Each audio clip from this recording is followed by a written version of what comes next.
Thanks for being here. Subscribe to Cheating Stories Best, so you don't miss new stories. Did your wife say she really needs her band to rehearse at night? We remind you that this is the second part of our story today. The first part you will find in the description under this clip. Enjoy watching it. She left without saying goodbye. When I returned from work, my mother was sitting with the children. I decided to take some action. I found an entertainment lawyer. I wanted to sue the band because they weren't paying me royalties. Several of my songs that they recorded were regularly played on college radio and occasionally on major stations. The lawyer agreed that I had grounds for a claim and filed a lawsuit. He said it would cost more than I could get back. The case would cost thousands, and I could probably only count on a couple of hundred at best. I accepted it. I just wanted people to know they promoted the songs as their own, and it annoyed me. I included in the claim the money I invested. I had all the bills, credit card charges, and receipts. I packed up all of Packley's things and put them in a corner in the shed. I prepared for a return and the fight of my life. It only took a couple of days, and she called me from Australia. It was short and not very sweet. "Jake, I need money. Things haven't worked out as promised. I don't have any money." "Sorry, Packley, I don't have any extra. I just spent the last of my money on a divorce lawyer." "What?" "Don't be stupid. I'm serious, Jake. I need money just for food until we get to Melbourne." "Borrow from the guys," I said. "Like you said, they don't have any money. You know that." "Damn, Jake. I didn't think you'd leave me with no money." "I'm not leaving. We'll sort out our finances in court when you get back." With tears in my eyes, I broke the connection. I found out she borrowed money from her parents. It must have been unpleasant. I heard her talking to them on the phone about her big tour and how well the band was doing. Her return was as I expected. She entered, seething with rage. She tried to stay calm for the sake of the girls, but as soon as they went to bed, she exploded. By then, she had learned that all her personal belongings were in the barn. "Packley, I warned you before you left. You are not welcome here." "Damn, Jake. Don't be like that. I'm sorry about how things turned out. The tour is over. We can go back to our old lives. We'll spend the next month or so in the studio. I don't care. As soon as you get another offer, you'll leave again, and the girls and I will be left here, left to our own devices." "Damn, Packley. You've been away for a month, and you've called the girls 5 or 6 times, tops. It's because I didn't want to fight with you, not because I didn't want to talk to them. Packley, I think our marriage is over. I can't live like this. I love you, always have, and probably always will, but I can't live like this. So, are you serious? Do you want a divorce?" "Yes, I'm absolutely serious." "So what now? How can this even work?" "Simple. I want you to move out. I will be seeking full custody of the children. Honestly, you don't want them." "How can you say that? They are my children too. I'm not going to leave them." "Good luck with that. If you ask them who they want to live with, what do you think they'll say? You've practically abandoned them in the last year." "I didn't do anything like that. I tried to build a career and give us all a better future." "A better future? Okay, how much did you make in a month away? Where's all that money?" "We didn't make much money on tour," she said with a shaky voice, her confidence less evident. "Just as I thought. I suggest you get a lawyer and get some real advice. For now, I want you to move." "Where the hell should I go?" "Go to Steve. He was always trying to get into your pants. If that hasn't already happened, damn, I've told you 100 times that there's nothing between us. But if I have to ask him for a place to stay, that'll probably change. Who cares? This is what you want, so make it official." "Oh, for God's sake, Jake, you're acting crazy. There's never been anything between Steve and me other than a little flirting and some nonsense. Just go. I want you to leave tonight." "Damn you, Jake. You ruined everything," she hissed desperately. This is just the beginning, Paklay. It's only going to get worse. She left that night, and it hurt. I was in so much pain that I cried. Things got worse when they heard about my lawsuit. They were scared. Steve and Jerry came to my door, and a violent argument began. It became so loud that neighbors called the police because of their death threats in front of my children. They were issued restraining orders. Paklay was more than angry, but she soon realized that this time things weren't going according to her plan. She contacted Social Security in New Zealand and spoke to staff. She now knew she was unlikely to get custody. We even went for a consultation with a family psychologist as a family. Paklay looked completely devastated when the psychologist asked the girls who they would like to live with, and they both said me. It was a blow she didn't expect. We went to see a psychologist together, and on the way back home, Paklay was so shocked she could barely speak. She was lost in her thoughts during the ride and began to sob quietly. What are we going to do, Jake? I don't want a divorce. I never wanted that. What can I do to fix the situation? Looking at her, I said, the only way I can see for us to get over this is if you step away from the group for a while. Give us time to figure out if there's anything left between us. If I do this, will you drop this stupid lawsuit? No, it's not against you. It's against the band. Those other guys kept promising me that if I financed the record, they'd pay me back as soon as they could. Honey, they all agreed to give you the money as soon as this record deal is signed. We'll have the money. How are you going to make an album while you and I are trying to make things work? There's probably room for both, but the album will change everything. If you sign a contract, they'll want you to tour with them. It'll be part of the contract. They'll want to promote it as hard as they can and take a cut of it. So how can we work this out? We can't until you're ready to make family your priority. Do you understand? That's why I'm doing this. We've fallen down your list of priorities, and we can't fix this until we're first again. Damn, this is absurd. You always came first. It doesn't feel that way. Where were you when Hannah had whooping cough? Where were you when Lee fell off the swing at school and sprained her wrist? After swallowing what was obviously going to be a bitter response, she simply sighed. It took a few moments before she answered. There has to be some way we can do both. I could look at the band as a job. A lot of artists have families and normal lives. Why can't we do the same? Because you put the band first. I'm sure other artists really see music as a job and, like normal people, put their family first. But I'm already doing it, I muttered with a contemptuous laugh. Where have you been for the last 12 months? You definitely haven't been to parent-teacher conferences. You haven't been to the doctor. My mom has seen the girls more than you have. I think I spoke too loudly. We forgot that the girls were huddled together in the back. Hannah screamed, "Please stop, you're scaring us." Paklay turned around and grabbed the girl's hands. Sorry, dear. Everything will be okay. No, it won't, Mom. You're always on the go. We want you to be close. I saw the confusion on her face. Where should you take me, Paklay? I'm staying at Lily's. Can you take me there? This surprised me. Lily had been one of her friends since the girls were in kindergarten. Lily and her husband lived just a few blocks from our house. As she pulled up to the house, she whispered, "Can I come over later?" Yes, of course. This is still your home. Paklay, I asked you to move so we could take some time off. I want you to honestly evaluate what you want out of life. She got out, walked to the back of the car, leaned over, and hugged the girls, which turned into tears as they all hugged. I will come later, she said. We slowly pulled apart, and she said, Jake, I love you. I know we can work this out. I don't want a divorce. I want to be who you want me to be. She actually returned home that afternoon. She spent the day playing with the girls and reading to them. She stayed for dinner and then helped me put them to bed and calm them down. We relaxed together with a glass of wine, the radio playing quietly in the background.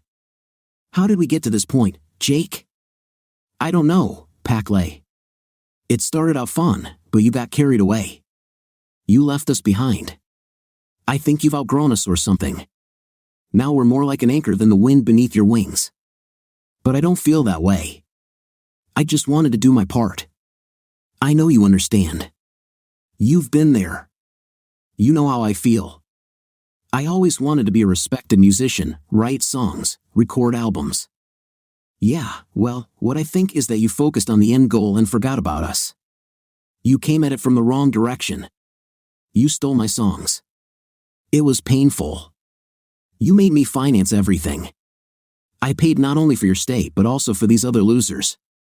Damn, I'm not an idiot, Paclay. I saw on your credit card statements that I didn't pay for your food every time you went to McDonald's or wherever. You can't eat $80 worth of food.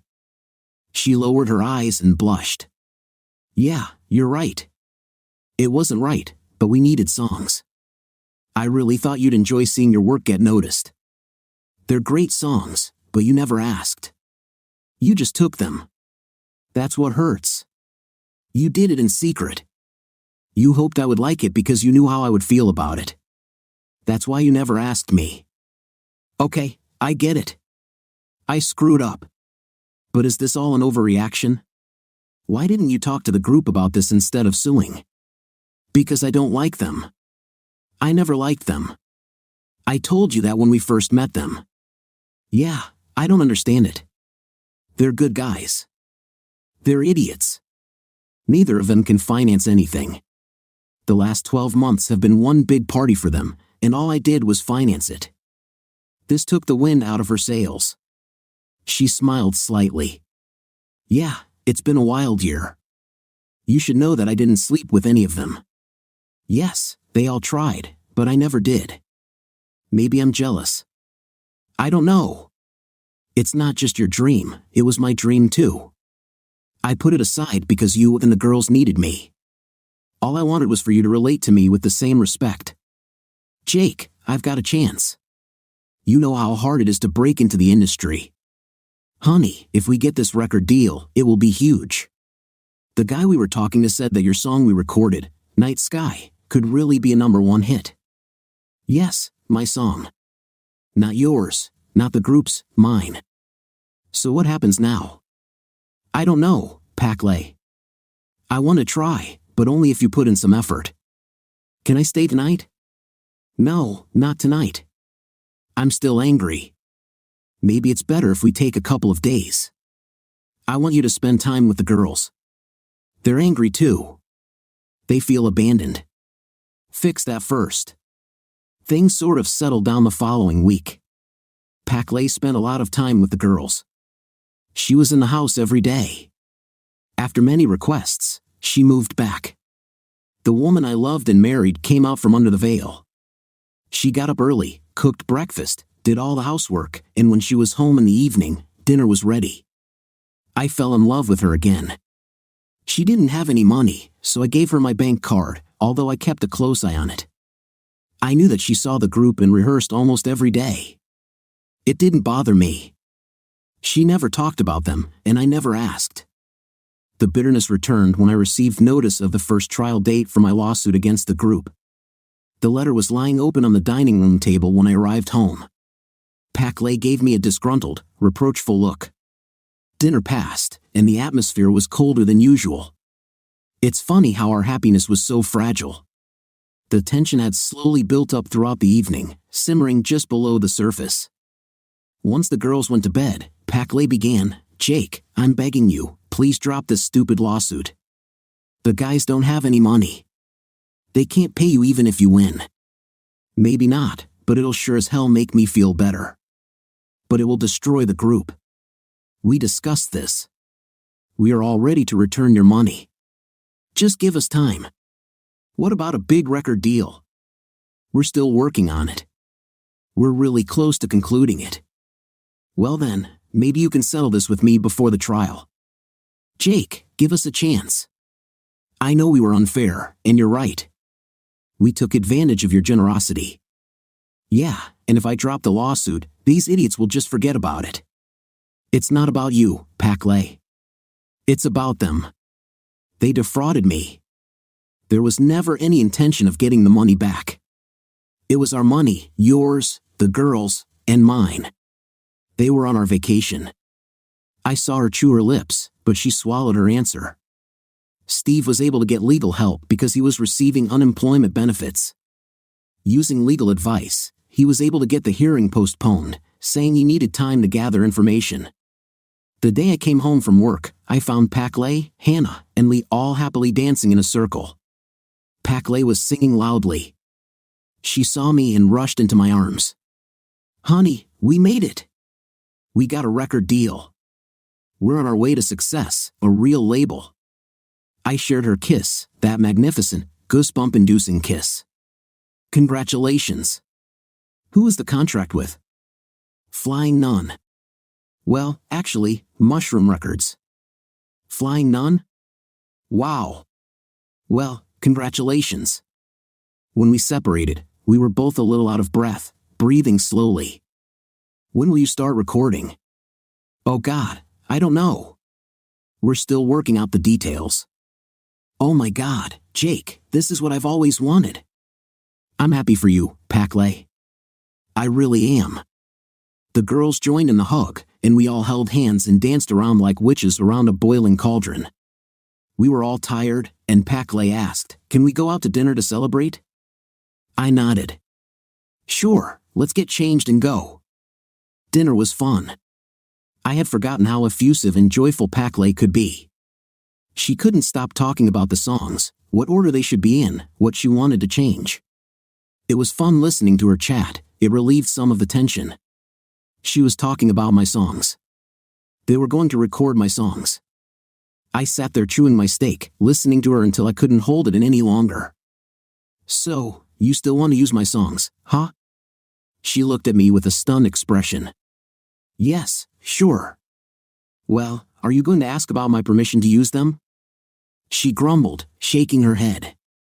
"But we already recorded them. You gave us permission. I guess the court will decide that. I still haven't received the original royalties or the loan I gave to the band for the recording. Now we can pay you back, Jake. You'll see." "You don't understand, Pakley. You sit here and talk about using them, but you haven't even mentioned that they're still my property." She sighed. "Yeah, you're right, Jake. Do you mind if we record your songs?" "Yes," I object. "I never wanted the band to record them in the first place. I will need to get legal advice, but I will try to stop them from using them." "You've had months to write your own." She leaned back in her chair. "You're kidding me. After all this time, God, Jake, why can't you just be happy? You wanted your money, now you're going to get it. It's not just about the money. I actually don't like what you did with my songs. I always knew what I wanted to do with them. I played them for you. I taught them to you. I didn't expect them to turn into pop songs, damn elevator music. You may not like it, but honey, people like them. They like them just the way they are. I don't care about people. I care about my own opinions as I hear them in my head." She pleaded softly, "Jake, please don't ruin this for me." The mood disappeared. Even the girls had sad faces. The evening, which had started off so well with everyone happy, now felt depressed. The drive home was gloomy and cold, as were the next few days. The situation developed quickly. I was invited to a mediation meeting by the group's lawyer. Pakley didn't want to talk to me about it, it was all top secret. I met with my lawyer in his office before the session. We discussed what I wanted and developed a strategy. This was all turned upside down when we walked in and saw the band, their lawyer, and the Flying Nun representatives. It stunned me. I knew Chris Wilson, the label rep, from my days in the scene. He played in a band we once supported. He smiled widely when I walked in and came around the long table to shake my hand. "Hey, buddy. Long time no see." Shaking his hand, I said, "That's right, brother. It should be at the festival at sunset." He patted my hand as we shook hands. Steve and the other members of the group, including Pakley, looked shocked. We all sat down. The mediator introduced himself and began with a short statement. "Welcome, everyone. The reason for this meeting is to see if a solution can be found to the existing lawsuit. I think we can all agree that it would be in everyone's best interest if this case did not go to trial. There was a collective nodding of heads. Okay, since we agree on this, let's outline the controversial points. My lawyer voiced my claims. He also added that I was not happy with the band using my songs. I noticed Chris shift uncomfortably as he listened to this. The band's lawyer said, "We are prepared to make a payment today to cover existing debts incurred by the band, the initial loan and additional funds invested for additional pressings of albums. We have also added an additional payment for accommodation." My lawyer replied, "The issue of royalties remains. We dispute them. There would be no royalties if the band had not recorded and released the album. Sorry, but this is unacceptable. The material in question is protected by copyright. It is the exclusive intellectual property of my client. He wrote the 6 songs included on this album. We know that the first printing of 2,000 copies was completely sold out. There was another edition of 5,000 albums. We don't know how many of them were sold." The group's lawyer responded, and then the mediator intervened. The discussion turned to sales, and it got pretty heated when Steve stood up and leaned threateningly across the table. "You're just a fool, Jake. There wouldn't be any sales if we didn't go out on the road and sell them." The mediator intervened. Chris interrupted, "Guys, calm down. I don't think this is going to help us. I don't think the fact that Jake wrote the songs is in question, or his rights to royalties. We need to decide what's a fair amount." My lawyer replied, "We think 10% of each song is acceptable. That's kind of the standard in this country." Their retort was swift. "We agree on 10% from each album, not from each song." The argument went back and forth. It was getting out of control. The longer it went on, the more heated it became. We paused for separate discussions. My lawyer advised, "Jake, I think you should take 10%. I'm not sure we can get to 60%. What if we offer 20%? I asked. "But I want to make sure they can't use the songs in the future." He agreed but added, "Judging by the look on Chris's face, I think they'll agree to about 20%, but I'm not sure about the usage of the songs. I think if you accept their offer, you'll be agreeing to their right to record them. Think about it, Jake. It will give you an opportunity for future investment. If they're really good, you could make a lot of money from it. In this case, I completely reject their offer." "Wow, you don't want much. I thought you needed money." "We do, but I don't want them to use my songs." Shaking his head, he sighed and nodded in agreement. "Okay, we can try." If the first battle was brutal, when I put forward my demands that they not use my songs in their new album, it reached a new level. An argument broke out at the table, quickly turning into mutual insults, including towards me. The mediator had to call a policeman to separate us. The meeting was closed, and we all left dissatisfied. It definitely made life at home more difficult. Paisley couldn't even look at me, let alone talk to me. My lawyer insisted on a new hearing, which was agreed to. As the trial approached, Paisley approached me. "Jake, we'd like to get back to the negotiating table. Chris has spoken to us and he thinks he has an offer that will suit everyone." Chris met me outside the courtroom and led me aside. "Bro, can you tell me what this whole thing is all about?" "Okay, buddy, honestly, I hate what they did to my songs. I hate that they turned them into pop. They were never meant to be like this." He nodded. "Jake, I'm not sure what you thought they sounded like, but brother, it's selling today. This is what people listen to. I believe that with a better recording, this could easily reach #1. We stood in a Mexican standoff, neither of us saying much. "Mate, you're not going to win this. Just because you wrote them doesn't mean you can prevent other artists from performing them. We are offering above normal market rates, not only for existing sales, but for all future sales. So what do you suggest I do?" He sighed in resignation. "Jake, let it go. You will receive quite a large fee. We will also offer to pay your legal fees. All we want is artistic freedom. You will get credit for writing them and, of course, your royalties. I promise." We shook hands, and I walked away, leaving my lawyer to finish it off. I didn't want to see Steve smirk at the conference table. I picked up the girls from school and was preparing dinner when Paisley walked in. She smiled at me widely, came over, and hugged me. "Thank you, Jake. We all appreciate what you've done for us. Steve said to tell you thank you. Tell him to rot in hell. I don't give a damn." It was after dinner when she broke the news. "Jake, I have bad news." "Yes?" Surprised me. "Well, Flying Nun belongs to Mushroom now. They want us to record the album in their studio in Melbourne." "And what does that mean?" "I might be gone for about a month." I had expected this.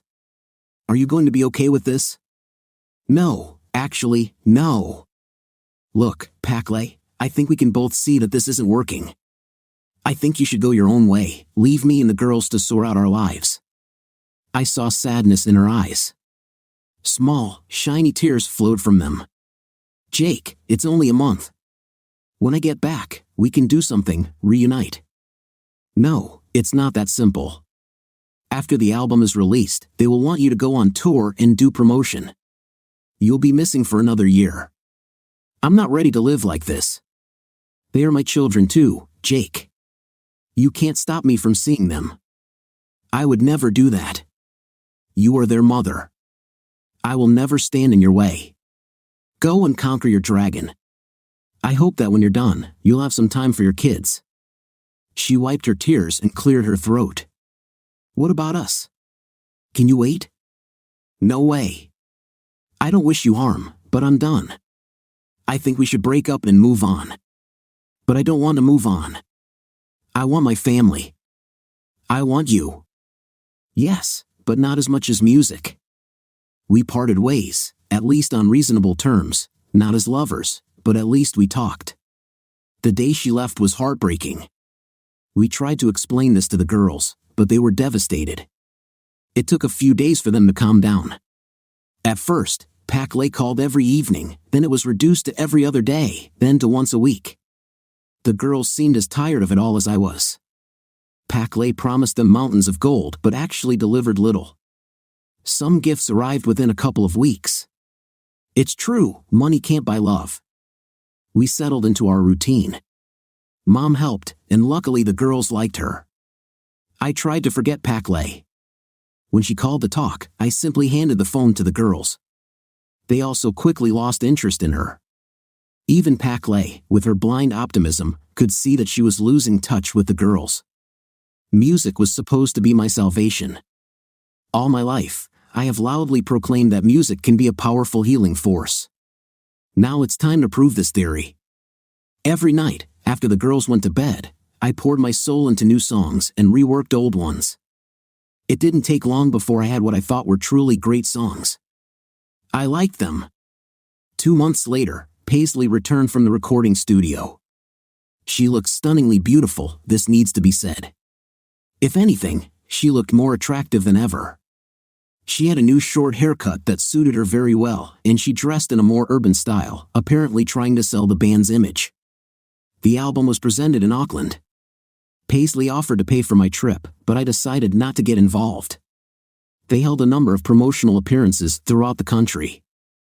The album was released with great fanfare, images of the band were everywhere, there were interviews on television and radio, and songs were constantly played on the radio. Of course, Paisley was the face of it all on the cover, showcasing her stunning looks and curves. She was the girl every music label would want to have. It was fun for the girls to see their mom everywhere in the media, but it quickly became boring when they didn't hear from her for weeks. Chris was right, it was what people wanted to hear. The top place for the leading track was almost a foregone conclusion. Against this backdrop, they went to Australia for a long tour and promotion. The girls and I settled into our lives. They came out of their despondency, and life gradually became better. Between working and playing music late at night, I was a little lost. It was by chance that, while having lunch at a cafe near the office, I came across an advertisement in the local newspaper. It was a young woman looking for someone to play with. There was a number, so I decided to call. As I listened to the beats, I thought, damn it, man, what are you going to say? I was about to decline when a pleasant voice answered on the other end of the line. Hi, this is Daisy. Oh, Hi Daisy. My name is Jake. I'm answering your ad in the newspaper about looking for someone to play with. Oh, I see. Where do you live, Jake? In Ango, actually. Great. I live in Broad Meadows. What kind of music do you play? A little bit of everything, probably. And you? Oh, I love alternative, folk, blues, and a little bit of indie. Sounds cool. Would you like to meet one evening? God, I wish I could. I just moved here from Hawke's Bay. I was looking for musicians like that. I have 2 little girls, so it must be after 7:30 unless you want to share dinner with us. Dinner sounds good. I'll bring wine. There will probably be acoustic music. Yeah, sorry, if we do it on the weekend, I have a music room, and we can use the amps. When I told the girls we were having a guest for dinner, they were thrilled. When Daisy arrived, they were even more excited. She was several years younger than me. She may not be a beauty in the usual sense of the word, but she was very attractive. She had a bright, husky voice that seemed to suit her thin frame. One could describe her as petite and boyish, all combined. She came in, shook my hand, threw her guitar on the couch, and gave the girls small, cheap gifts. They played together, building Lego statues while I served dinner. Daisy was talkative, she talked a lot, and the girls liked it. Getting them to go to bed wasn't easy, that's for sure. Calming them down was even more difficult. After they left, Daisy and I settled down to play music. She unzipped the case and pulled out a Baby Taylor acoustic guitar. Oh damn, it was beautiful, made of dark koa and sounded rich and bright. I was almost ashamed to take out my Tachine. We started playing some modern compositions that we both knew. Her voice naturally harmonized with mine, and she sang the second parts beautifully, a fifth higher and an octave higher. Our voices blended so well, this immediately made us both smile. We drank wine until we worked through a few more songs. Jake, you're really good. Are you in a band or something? No, not now. I used to play, but it's difficult with the girls. And you? Actually, I jammed with people, but I was never in a band. As we were playing, she saw my folders sitting on top of my guitar case. What's in the folder? Following her finger, I replied, oh, nothing special. Just some songs I've been working on. You're writing nothing special? Can I hear them? She asked with a questioning smile. I was pretty proud of them, so I said, yeah, why not, but they're not that good. I played the first one, and she looked stunned. Wow, I thought you said they weren't very good. Hell, if the rest are as good as this, they're going to be sensational. I played another one, and she leaned in close to see the words and started singing along. It sounded incredible. Her natural instinct for not only songs but also how to fit her voice to mine was perfect. We continued to play, and the wine ran out. Sorry, I only have beer left, if you're interested.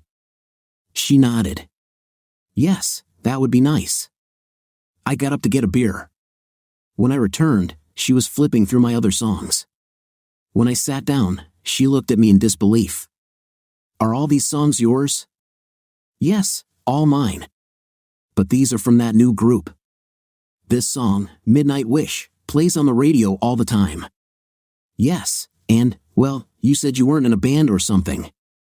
Daisy, I wrote these songs a long time ago. My ex-wife is a singer. Wow, damn. Paisley is your ex? Damn it, boy. I pointed to our wedding photos on the wall, and she jumped up to take a closer look. Damn, Jake, I'm playing with a celebrity. No, you're playing with a celebrity ex, but these songs are yours. Yes, just a songwriter. Nothing special. We played all the songs, and she was amazed. When I played the old songs, she shook her head in confusion. It's much cooler than the way they perform them. We put the guitars away and finished our beer.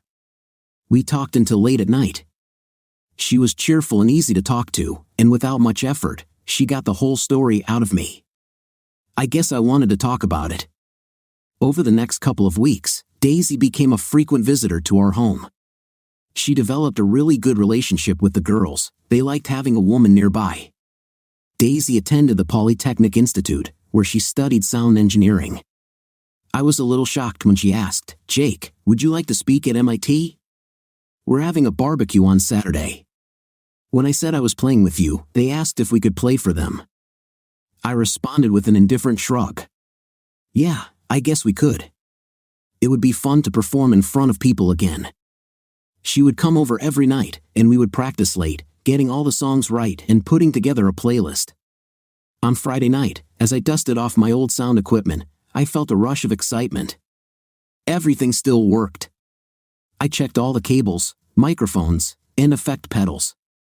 We arrived at the Polytechnic Institute, where we had to play in a small auditorium. Helpers surrounded us as we unloaded and set up the equipment. In the corner, I played background music through the system while we enjoyed our meal. Daisy and I took the stage shortly after, and we started with one of my new songs. The sound was really great, the old equipment worked well. Daisy, a little nervous, took some time to get over her stage fright. Soon her voice soared, and she settled into her rhythm. The song sounded completely different with Daisy. When we performed with Paisley, it was all about her. She had an impressive voice, amazing stage charisma. In short, she stole the stage. She had that star quality and craved the spotlight. Here, Daisy encouraged me to come to the fore and essentially wrapped her voice around mine. Her voice was a harmonious companion. The crowd was excited. They swayed and tapped their feet, singing along to our songs. At the end, we received thunderous applause. As we were served beer after beer, the crowd bombarded us with questions and requests. It was a fun day and the start of something special. As we were about to leave, one of Daisy's students approached the car. "Boy, would you be interested in playing at the Junction on Sunday?" I looked at him, confused. "What's the Junction?" "My brother runs the Junction Hotel, and he's always looking for good acts for Sundays.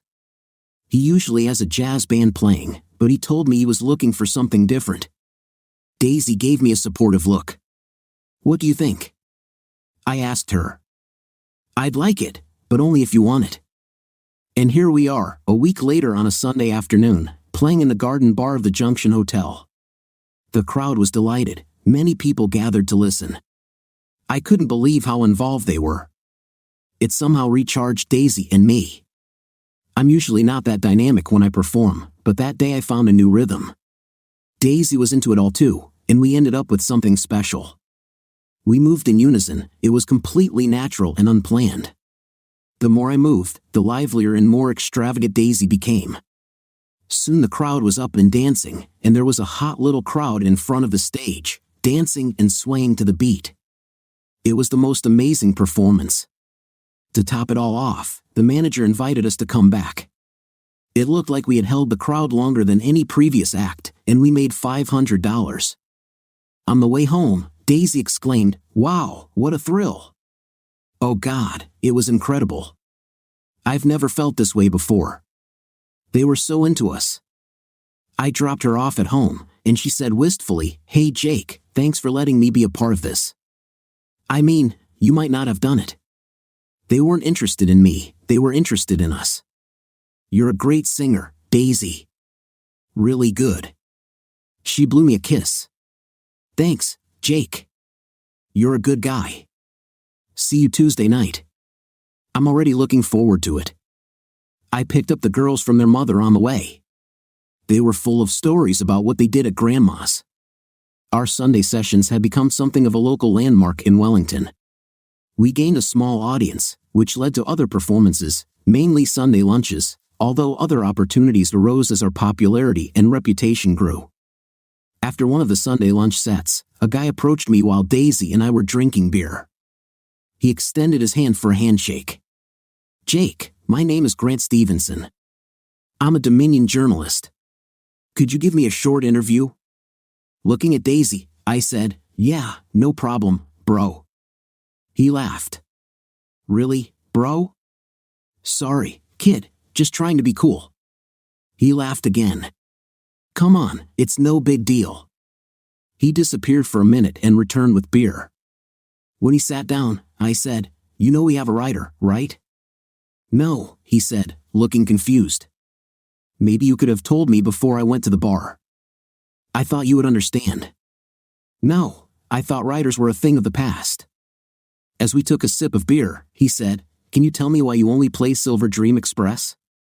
"We don't copy anyone, these are my songs." "They copy me." I saw the distrust in his eyes. He seemed to think I was lying. "Wait a minute, are you saying you wrote all these songs?" "That's right, Grant. Check out their discography. You will see that most of them were written by me." He took out his iPad and started scrolling, checking my answers. He nodded, his gaze shifting from disbelief to respect. "Can I quote you on these issues?" he asked. "Certainly." "Fine. Well, my column appears in the Saturday edition. Can I take a couple of photos?" Daisy and I stood up, guitars in hand, and he took some pictures. This column generated some responses. The most notable one was from Failsafe Records. They were interested in recording with me. We had a meeting where they explained that they are always looking to explore the unknown. They wanted to sign me up, using the Silver Dream's popularity on the charts to promote our records. I mentioned that I didn't have much free time. We agreed on a price, and the deal was done. For a glass of beer, these guys were rebels who loved the idea of giving the music industry boss a hard time. Obviously, I wasn't going to make a lot of money from this, but I was happy that the audience would hear my songs the way they were always meant to be heard. Daisy and I arrived at the studio on Monday morning at 8. By Thursday evening, we were done. Daisy had friends at university who were interested in designing the album cover. The release was a modest event held at the Junction, where it all began. Grant came to take photographs and write an article for Dominion. Although the release didn't generate much interest, we did generate some excitement. Radio BFM regularly included us in rotation, and we even got 3 minutes of TV time. Daisy and I became close friends, and I began to develop romantic feelings. She was beautiful, young, and full of life, and we spent an inordinate amount of time together. The closeness between us made it difficult not to have feelings. I toyed with the idea of a romantic relationship for several weeks and finally found the strength to address it. I was lucky enough to avoid awkwardness. At one of our performances at the Junction, we were halfway through the first set when I noticed a very beautiful young girl sitting close to the stage, watching intently. Her gaze didn't move away, and Daisy acknowledged it during the break. Daisy and I were sitting together when the girl slowly walked up to our table. When they parted, Daisy turned to me, blushing and embarrassed.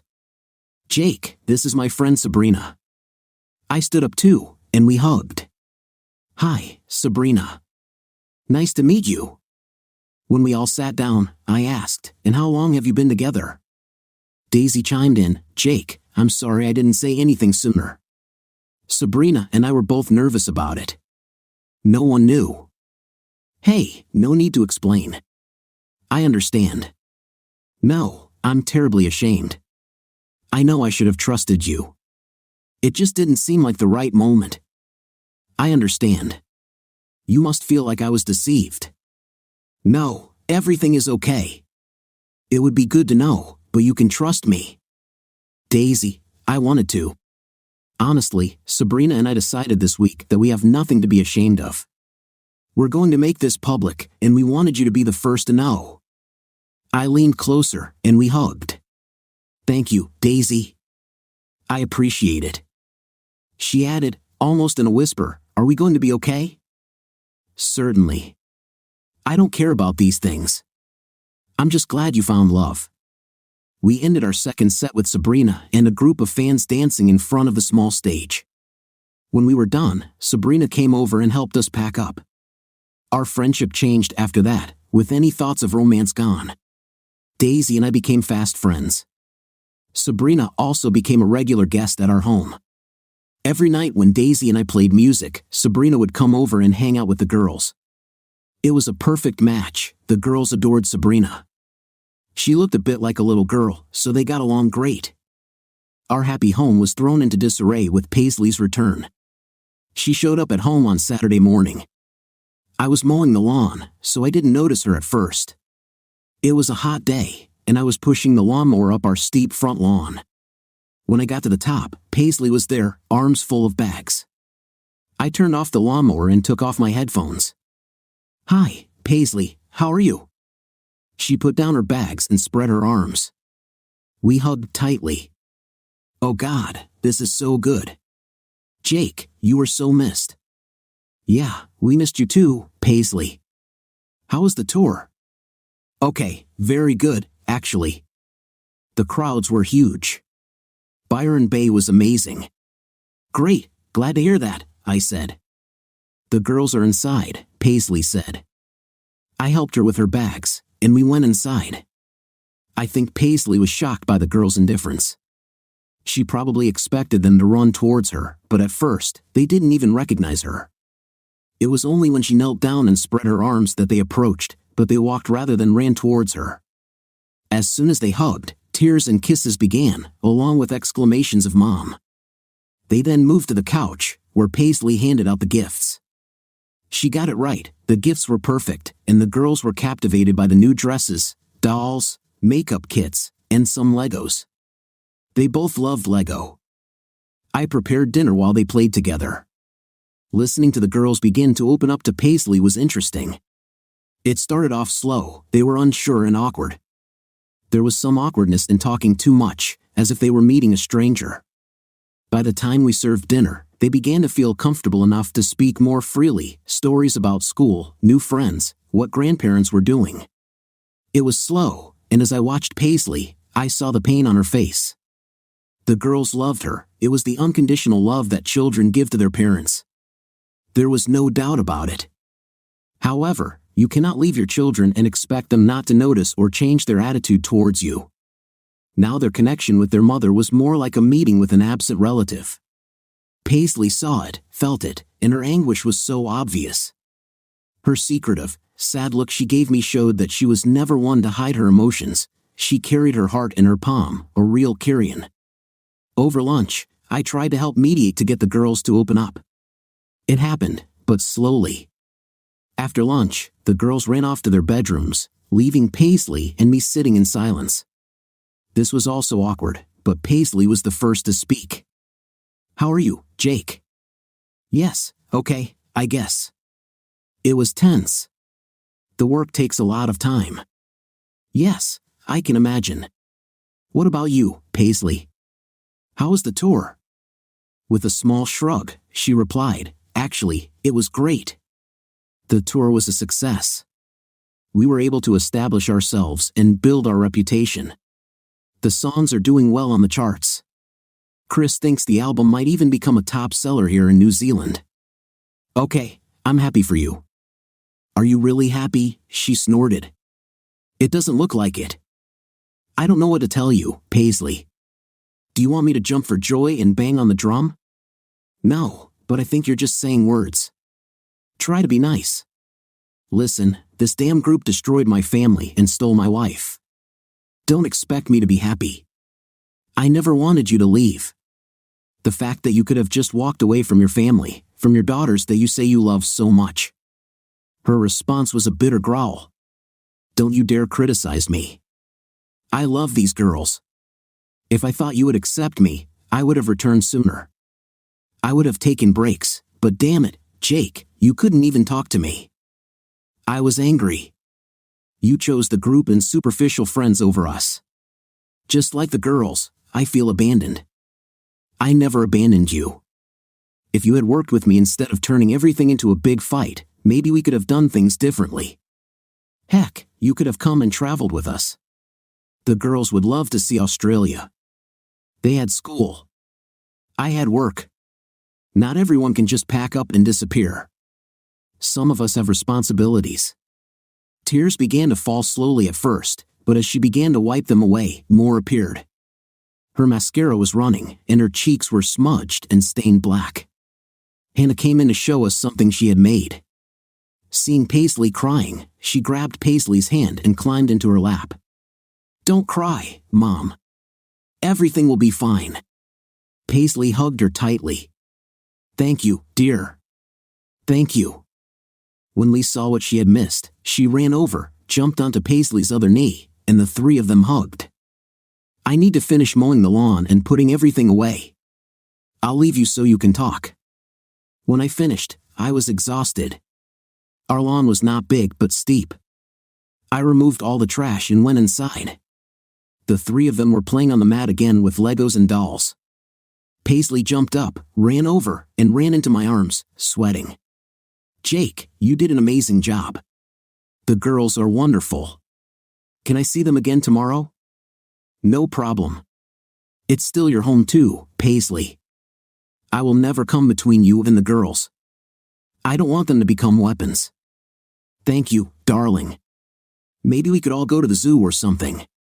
Should we ride the cable car like we did before?"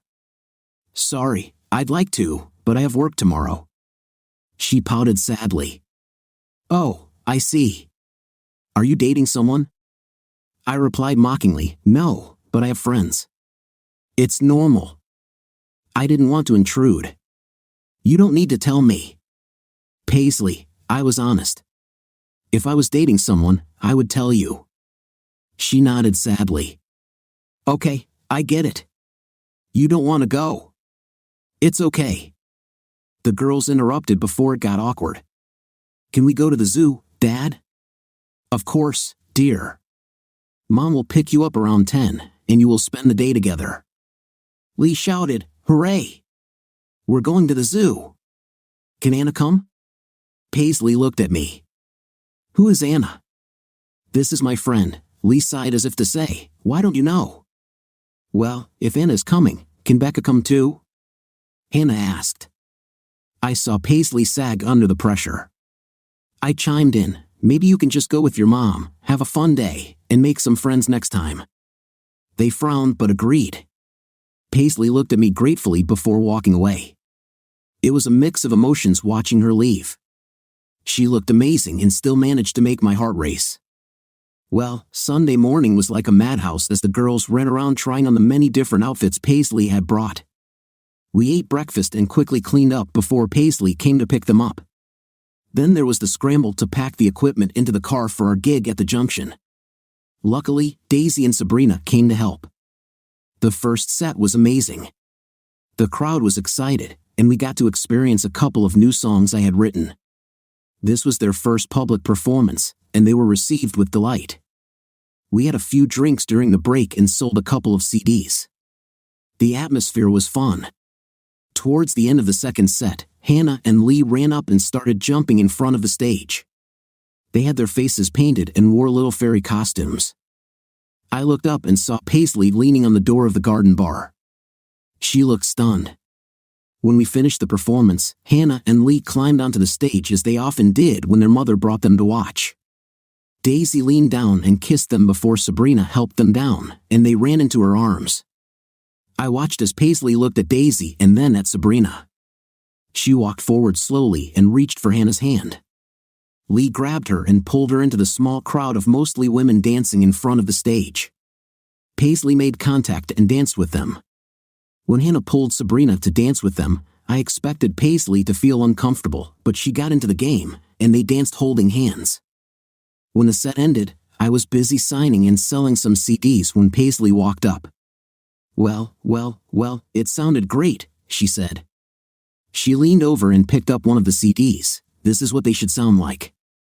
"It's a little cruel," I shrugged. "People love it," she laughed at my joke. "When did you do all this?" she asked, looking at Daisy. "Oh, the recording has been ready for months." Daisy, who was finishing tidying up the cables, walked over. "Hi, I'm Daisy. I'm a big fan of yours, by the way." They shook hands discreetly and briefly.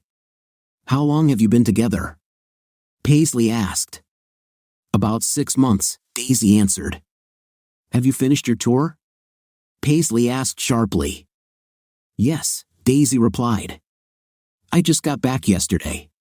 Paisley looked at me witheringly, with more than a hint of hostility. "You could be honest with me, Jake." "Honest about what?" She came closer. "You said you weren't dating anyone." I saw a tear in her eye as she snorted. "I'll leave the girls with you." She left before I could say anything. "Wow," Daisy gasped. "What flew into her and died?" "I don't know. All I can think is that she thinks there is something between us." "Is there?" She snorted contemptuously. "Oh, watch out. I'm not that bad. Sorry, she laughed playfully. I didn't mean that. You didn't tell her about us. She arrived suddenly yesterday. Sabrina brought the girls with ice cream. It wasn't until Monday evening that Paisley arrived. I brought the girls things that I left in my car. Do you want to stay for dinner? I asked. Will Daisy be here? She replied sharply. Daisy and I are just friends, nothing more. She'll be here tomorrow night for rehearsal. Just friends, huh? Daisy said. Damn, Jake, I saw you yesterday. Don't tell me there's nothing between you two. Are you saying you're sleeping with Steve and Jerry? What? No. Why are you bringing up this rubbish again? Well, that's what you just accused me of. God, Jake, I don't even like Steve, let alone Jerry. There was never anything between us. It's probably different for Daisy and me. We like each other, but I don't think her friend Sabrina would like it if there was something between us. Girlfriend? Yes, Daisy loves girls. The girl Hannah danced with is Daisy's partner. She wilted a little. Oh, damn. Sorry, I probably jumped to conclusions. You looked so close, and you played with each other like lovers. As friends, we're great friends, and the girls like both her and Sabrina. The girls walked in and Paisley was dragged into their room to watch them put on a little fashion show. After dinner, Paisley and I sat together in the living room with glasses of wine. How did you start playing again? She asked. I don't know. I'm no different from you, Paisley. I also had dreams and ambitions. I also wanted to conquer the world. I met Daisy, and we hit it off. The rest, as they say, is history. Why did you call your album That's What They Should Sound Like? Because, as I told you many times, I didn't like what you did to them. They were never meant to be pop songs, but we both know we have to make them commercial or they won't sell. Who cares? I'd rather have an album that doesn't sell well and maintain my integrity than sell out and have a hit. So you think I've sold out? Yes, in a way. You fell for Steve's tricks. They would still be living on benefits in Kelburn if it weren't for your talent and my songs. She nodded. Yes, they are idiots. Good musicians, but idiots. I don't know what they're thinking about, substances and alcohol. You got carried away with substances, she said, shuddering as a tremor ran through her body. It was a little, nothing serious, but yes, I tried it. Everyone does it, right? I shrugged. I don't know, maybe. Are you clean now? Yes, I haven't used it for some time. She saw my dissatisfied expression and added, Don't judge me, Jake. You experimented once too. I didn't judge, I was just worried. As I poured more wine, I asked, So what does the group do now? We've got a couple of shows in Auckland next week and one in Christchurch the week after. After that, it's up in the air unless we find something else to justify our trip. So what's next? Mushroom wants us to go back into the studio. We signed a 2-album deal. Do you have any songs? No, we have nothing. Steve and the guys are useless. What about your old songs? I asked. I don't know. A couple might be okay, but I'll have to rewrite them, try to adapt them to the group and make them more modern. She looked at me with a question in her eyes. Do you have any new ones? What, you're going to steal them? She laughed maliciously. No, smart guy, I was just curious. She twisted her smile teasingly. Although, since you mentioned it, maybe we'll actually take them. While we were drinking wine, she said, Come on, play them for me. Come back tomorrow. Daisy will be here, and you can actually hear them. They sound better when she sings them. Yeah, she has a really nice voice. It goes great with yours. We finished the wine. She snuggled up to me, made herself comfortable, and hobbled off. I could stay the night. You must be as excited as I am. I looked at her in disbelief. Paisley, don't tell me or make me believe that you didn't sleep with anyone while you were on tour. She glared back at me. And you, Jake? There are a lot of single moms here. You probably slept with everyone, right? No, I sure as hell did not. Call me a fool, but our marriage is not officially over yet. I kept my promise. A thin smile crept at the corners of her lips. If I believe you, why don't you believe me? Jake, I promise you I didn't sleep with anyone. I was foolishly hoping that we could work things out in the end.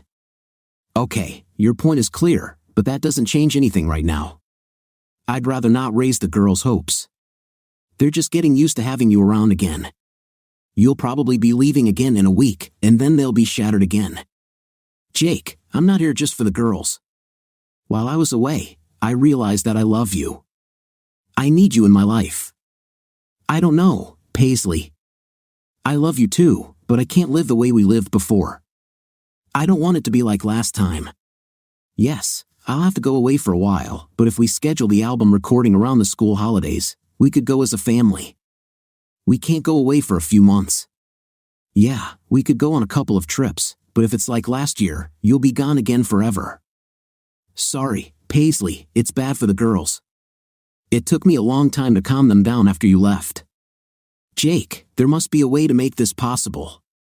There are thousands of couples around the world where one partner travels for work. It's okay to travel a little, but not the way you want. You want to lead a double life, go on tour for God knows how long, and then come back and play happy family for a few days before flying off to God knows where again. She looked disappointed. She had something to say, but, for some reason, remained silent. Standing up, she sighed. I better go. Can I see the girls tomorrow? I could pick them up from school. Of course. Just call your mom and tell her. Over the next week, Paisley spent more and more time at home. It was difficult for me because I was losing my personal battle. She was as beautiful as ever and had also grown emotionally.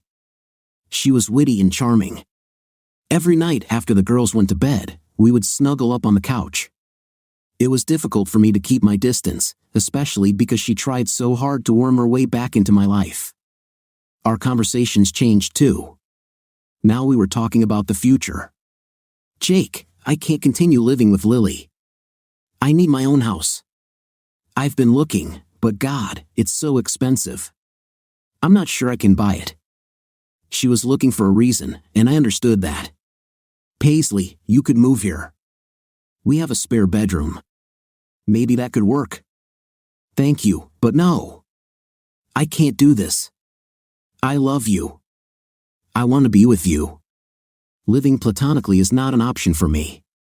This was the moment of truth. Paisley, I'm not sure.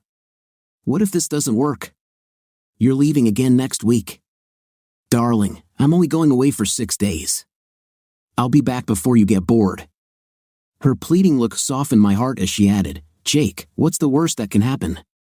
We'll try again, and if it doesn't work, then we'll do as you say and go our separate ways. I couldn't object. I knew this was exactly what I wanted. Our lives had entered a period of absolute bliss. She was right. I was excited, and so was she. When the girls woke up that morning to find Paisley in her bed, they were just as happy as we were. They also wanted the family to be reunited. Another bonus was that Daisy, Sabrina, and Paisley really became close friends. Our jam sessions and rehearsals turned into a big sing-along, with both Hannah and Lee participating and never being left out. When Paisley heard my new songs, she was delighted. Oh my God, Jake, these might be the best songs you've ever written. Daisy agreed. Yeah, I said the same thing. They're great, huh? Yes, God, dear, they are beautiful.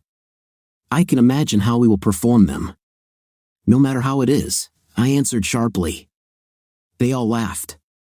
Told you so, Paisley laughed, winking at Daisy. Paisley disappeared from a gig in Auckland. The girls' mood changes scared me, but when Paisley returned 3 days later, they soon came to their senses. The fact that she was coming and going every few days for the next couple of weeks didn't help. They were afraid that Paisley would disappear from their lives forever. It was hard not to notice the stress Paisley was feeling. The record label was putting pressure on her to return to the studio. Their problem was that they only had a few old Paisley songs. I saw her sadness. She became silent and withdrawn. I watched her night after night, guitar and notebook in her hands, trying to write something. When she returned from band rehearsals, she was beyond irritable.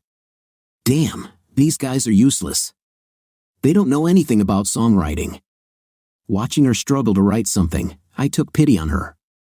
I took my guitar and entered the music room where she was unsuccessfully trying to write. She raised her head when she saw me. "What are you doing?" "I'll try to help you write something. It hurts me to listen to what you're playing." She laughed. "Huh, come on, show me what you can do." I sat down, tuned my guitar, and said, "Okay, show me what you've got." She gave me the first couple of lines she had. I listened to the words, changed a couple in my mind, and as she played, I sang my version. Her face broke into a smile, and she began to sing along. As she sang, she found a few more words, and then I found a couple more lines. The second time we tried it, I let her sing and play. When she played the rhythm, it freed me up to find the melody line on the guitar. Within an hour, we had a new song. I felt a rush of pride when she said, "Oh my God, Jake, this is amazing. I don't know how you do it." We worked every night for a week, and by the end of the week, we had 6 songs, something she could offer Mushroom, something that would give them some space. Over the next few weeks, we continued to work. We got out all the old Paisley songs. I even gave away an old song that I could never turn into something I liked, but this was a different mission. We were now writing pop songs rather than folk rock ballads. When Paisley brought them to the group, they were, of course, willing to take whatever they could get. This meant they entered a month-long rehearsal period, turning a group of songs into something the band could sell. I loved working with Paisley, it was like old times. Writing for her changed the way I approached it. I knew I was giving away my talent, but this time I didn't care. It was a gift I was happy to give. The record company was also pleased. In fact, they were so positive that they sent the band to Melbourne to record an album. The girls and I decided to go visit her. It turned out to be an incredible week. While Paisley was busy in the studio, Hannah, Lee, and I spent our days exploring the city's wonderful galleries, museums, and, of course, with 2 little girls, shopping was a must. We spent the evenings having dinners and new excursions. Overall, it was an incredible week. Paisley slowly revealed the new personality that had been hidden inside the cocoon she created to cope with her feelings. "Jake, it's so great to have you and the girls here with me, supporting me. It's just fantastic. I feel so free. Last time I only felt guilt. It was so hard. Now I feel like you're supporting me. Can you bring the girls to the studio? I'd like them to see what I'm doing." "Yes, of course. They would be glad to. Can we come tomorrow?" "Yes, I will issue passes. They will be waiting for you at the entrance." The studio visit was truly impressive. Their equipment was incredible, 20 times larger than the studio where Daisy and I recorded our album. It was amazing. When we entered, we were ushered into the recording booth. Paisley was just singing backing vocals. The girls looked through the large glass into the recording booth. Paisley saw us and waved. If I was amazed, the girls were even more delighted. The control panel was huge, with many switches, knobs, sliders, and flashing lights. I could see the desire in their eyes to twist something. Hell, I felt the same way myself. Afterwards, Paisley came out to us, and we all hugged. Seeing the joy on Paisley's face, I also felt admiration. Even in our worst times, I still felt proud of her performances. I didn't like what they did with my songs, but it didn't detract from her performances. She was a fantastic singer, moreover, a great performer and artist. We returned home, and Paisley stayed behind. She still had 3 to 4 weeks of work.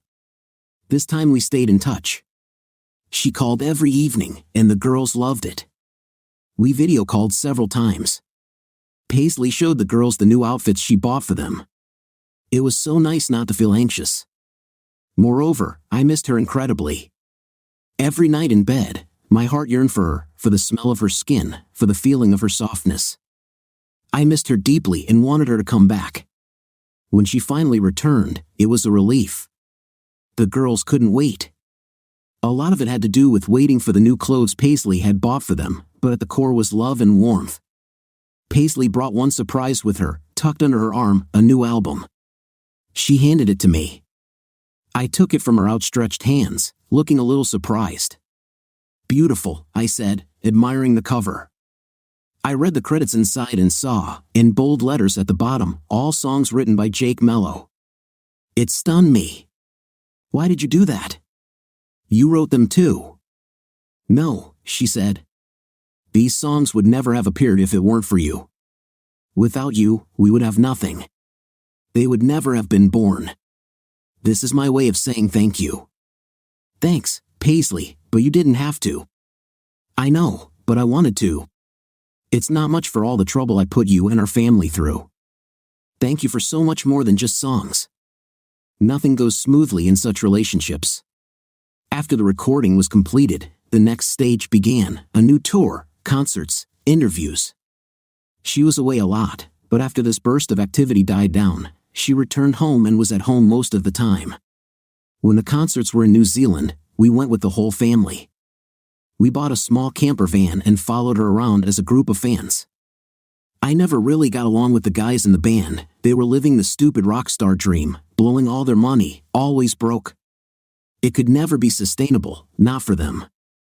Their desire and need for money, their constant need for a new show to keep creditors at bay, eventually destroyed their group. Paisley had conquered her dragon. She had a string of #1 hits, so she could say no. She didn't care, we didn't need money, but they did. It was this need that destroyed the group. I came home one evening and found Paisley and the girls grouped together on the sofa, obviously crying. The girls' faces were also streaked with tears. "Damn, what happened?" I said, falling into Paisley's arms. "The band, we broke up." "Why?" "Lots of reasons. Mainly they wanted to go back to Australia to tour. I said no." I hugged her tightly. "I'm sorry." She giggled in a slightly mocking tone. "Really? I thought you'd be happy." "No, I know how important the group was to you. You know I didn't like the guys, but I understand how important it was to you. I'm really sorry." "Thank you," she whispered through her tears. This changed things a bit. She still received offers to perform, but now she needed to perform solo or find another group. Daisy and I also moved forward. We continued to play our little gigs around town, and as it started to spread, we were getting offers from afar. We evolved, and it grew out of jam sessions and rehearsals in my music room. Paisley loved joining us when we were rehearsing, so that kind of morphed. Paisley's participation also encouraged Sabrina to join. It turned out she could sing. One evening, as we were preparing for the Sunday session, Daisy suggested, "Paisley, why don't you perform with us? You know all the songs, you add a special touch. Please join us." Paisley looked at me. "Will this be okay?" "Of course. But if we're growing, then I think Sabrina should join the group too." Sabrina looked shocked. "Is it true?" Paisley hugged her. "Certainly." And so we had a small group. Paisley, who had started playing cello, brought that element. Sabrina, who had always loved drums and percussion, brought a small drum kit, a bass drum, a snare drum, and some cymbals. This added another dimension to our performances. Of course, having a famous singer in the group helped a lot. Paisley, being the person she was, obviously wanted more, and it didn't take long before she really became the front woman and the rest of us became the support. Our performances became increasingly popular. We regularly had full houses at the Garden Bar, and other establishments began to put us in line for reservations. This allowed us to raise prices.